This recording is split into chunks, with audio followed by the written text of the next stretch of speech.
प्रिय विद्यार्थियों, नमस्कार।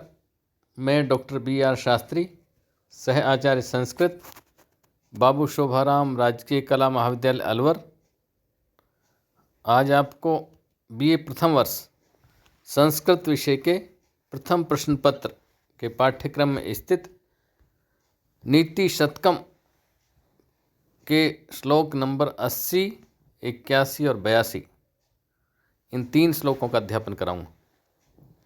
इसमें श्लोक नंबर 80 इस तरह है। किम तेन हेमगिरिणा रजतंद्रिणा वा यत्राश्रिताश्च तर्वः तर्वः एव मन्यामहे मल्यमेव यदाश्रयेण कंकोल नींब कुटजापि चंदना स्युः।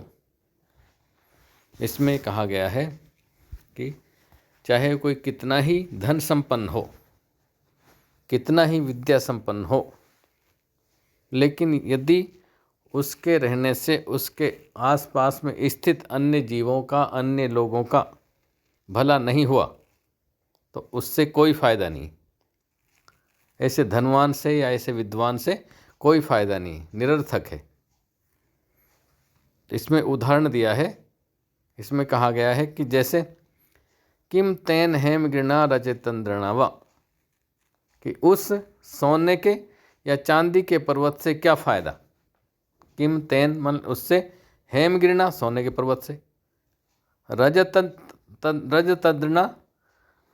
अद्रिणा चांदी के पर्वत से क्या फ़ायदा। यत्र आश्रिता, जहाँ पर रहने वाले, जिस पर रहने वाले, तर्वह तर्व एव, पेड़ पेड़ ही हैं। जिस पर रहने वाले पेड़ पेड़ ही, उनको कोई फ़ायदा नहीं हो। वो जैसे पहले थे वैसे अब हैं। उस चांदी का, सोने का उनको कोई फ़ायदा नहीं हुआ, वो सोने चांदी के नहीं बने। तो उस पर सोने या चांदी के पर्वत से क्या फ़ायदा। जिस पर रहने वाले वृक्ष वैसे ही हैं, उनमें कोई परिवर्तन नहीं आया। मन्या महे, मैं तो मानता हूँ, मलयमेव, मल्यगिरी को ही, मैं तो मल्यगिरी को ही पर्वत मानता हूँ। श्रेष्ठ पर्वत मल्यगिरी को, हिमालय पर्वत को श्रेष्ठ, मल्यगिरी पर्वत को श्रेष्ठ पर्वत मानता हूँ। जहाँ पर यद आश्रयण, जिस पर आश्रय पाकर, जिस पर उग करके, कंकोल नींब कुटज अपि, कंकोल नीम और कुटज के पेड़ भी, ये भी चंदनास्यु, ये भी चंदन बन जाते हैं। ये झाड़ीदार पेड़ है, ये भी चंदन जैसे हो जाए, चंदन ही बन जाते हैं, चंदन की खुशबू इनमें हो जाती है। तो वास्तव में वो पर्वत श्रेष्ठ है। अगला है श्लोक नंबर 81। इसमें कहा गया है,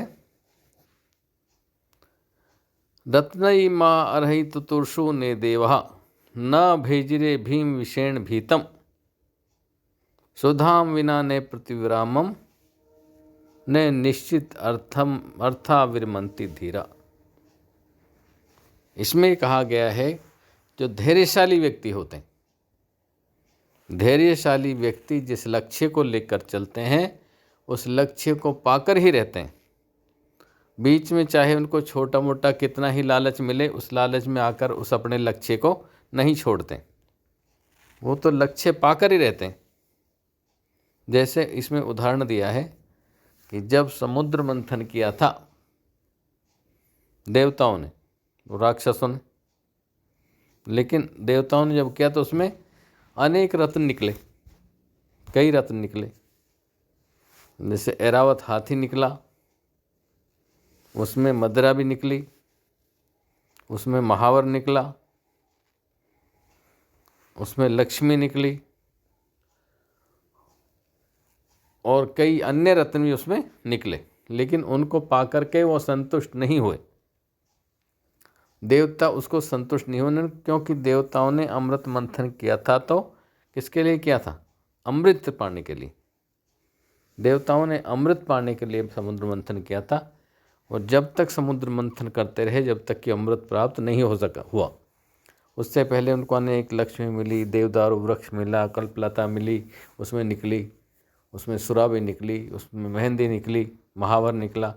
तो कितने ही उसमें रत्न निकले, लक्ष्मी निकली, लेकिन वो उन रत्नों को पा करके संतुष्ट नहीं हुए कि चलो अब आगे नहीं, उस मंथन नहीं करना। उनको तो जब तक अमृत नहीं मिला तब तक वो मंथन करते रहे। तो इसमें कहा गया है जो धैर्यशाली व्यक्ति होते हैं वो जब तक उनको अपना लक्ष्य नहीं मिल जाता तब तक वो काम करते रहते हैं। बीच में चाहे उनको छोटे मोटे लालच कितने ही दिए जाएँ, कितनी वस्तु मिल जाए, वो रुकते नहीं हैं। ये किसमें कहा है? तो रत्नई महारही तो तूर्षु ने देवा। रत्नई रत्नों से, महारे महान कीमती, महान कीमती रत्नों से देवता प्रसन्न नहीं हुए, संतुष्ट नहीं हुए जब समुद्र मंथन कर रहे थे। ने भेजरे न ही डरे, भीम विषेण भीतम, भयंकर विष भयभीत होकर। और आप देखो उसमें विष भी निकला, सागर में विष निकला भयंकर, पर उससे भी देवता डरे नहीं, वो सागर मंथन करते रहे।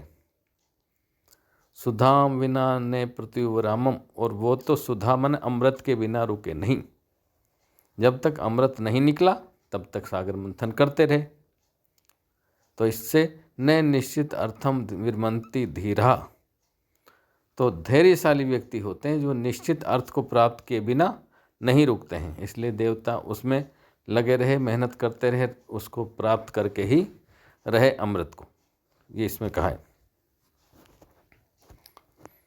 अगला श्लोक है कवचित पृथ्वी शय्ये। इसमें कहा गया है, देखो जो कार्य करने का इच्छुक व्यक्ति होता है, कार्यार्थी होता है, मनुष्य व्यक्ति, और जो होता है धैर्यशाली, वो व्यक्ति जब काम प्रारंभ करता है, काम करता है, तो फिर वो ये सुख दुख का विचार नहीं करता। इसमें ये कहा गया है कवचित पृथ्वी शय्यः कवचित चे पर्यंक शयनम। कार्य करते समय चाहे उनकी कहीं कवचित पृथ्वी शय्या, चाहे उनकी कहीं पर पृथ्वी शय्या हो या फिर कहीं पलंग पर सोना हो, चाहे पृथ्वी पर सोना पड़े या पलंग पर सोना पड़े, काम करते समय वो ध्यान नहीं रखते कि उन्हें किस तरह से सुविधा की उनको आवश्यकता नहीं होती। और कवचित शाकाहार है, कभी तो शाक फल फूल पत्ते खा के गुजारा कर लिया। और कवचित चे शाल्य उदन रुचि, कभी श्रेष्ठ धान चावल मिल गए, अच्छा भोजन मिल गया, कभी फल मूल खा के गुजारा कर लिया और कभी अच्छा भोजन मिल गया। और कवचित कंथाधारी, कभी फटे पुराने कपड़े पहन लिए, चाहे फटे पुराने कपड़े पहन मिले तो वो पहन लिए। कवचित अपि चे दिव्य अंबर धरो, कहीं कभी उनको दिव्य अंबर माने वस्त्र, दिव्य वस्त्र मिल गए, बहुत बढ़िया कपड़े मिल गए, वस्त्र मिल गए। मनस्वी कार्यार्थी ने गणयति दुखम ने सुखम।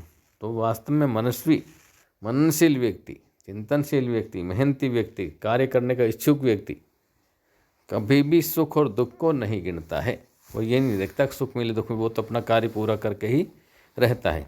ये इसमें कहा है मनस्वी व्यक्ति होता है जो वो कार्य करके ही। तो इसलिए इसमें कहा गया है कि जो मनस्वी व्यक्ति होता है, कार्य करने के इच्छुक है तो होता है, धैर्यशाली होता है, अपने लक्ष्य पर अडिग जो व्यक्ति होता है वो जब कार्य प्रारंभ कर देता है, कार्य करते समय वो सुख दुख की चिंता नहीं करता, वो तो सुख दुख के बिना चिंता के आगे बढ़ता रहता है।